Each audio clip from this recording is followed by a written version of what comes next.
เข้าเกียร์ดีแล้วก็หักพวงมาลัยออกไปเลยเออเอามันขาดไปรถพวงมาลัยกูนั่นดอกดาวเลี้ยงกูห้องก็ซื้อนั่นให้มุนเอาปุ้ยไปรถขยี้ครับหักมันขนลับพวงมาลัยอีอึงเผาพวงมาลัยรถหมายถึงเข้าเกียร์ดีแล้วก็ค่อยๆหักพวงมาลัยรถออกไปจนมึงปึก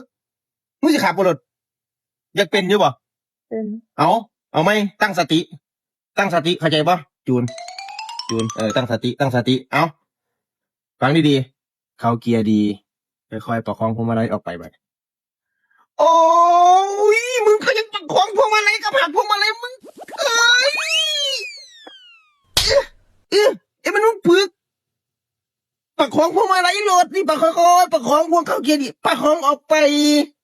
โอ้ยสันควรโอ้ย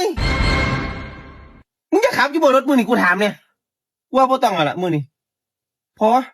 เซาเลิกเขาเพราะว่ามันขัดว่าเป็นมื้อนี้สิพาไปซื้อเหล้าจักลังหนึงด้วยค่ะให้อ้ายกินอยู่บ้านฮะเอียงก็ซื้อลังหนึ่งเลยติร้านหมูเอาไหมเนาะค่อยๆบอกกันเนาะที่รักเนาะตั้งสติได้ครับเด้อที่รักตั้งสติ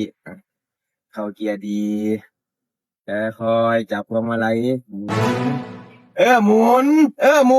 หมุนพวงมาลัยโอ้ยอีสร้างน้ำยืมตัวขาพอแล้วมือนี่กูว่าเลิกบ่ดีละเซากูหงุดหงิดแล้วมือนี่ซาดหน้าจะมาหัดมึงบ่เป็นดอกขับรถนี่พวงมาลัยมึงนี่เอาไปมึงไปประคองมึงไปหัดไปพอละมือนี่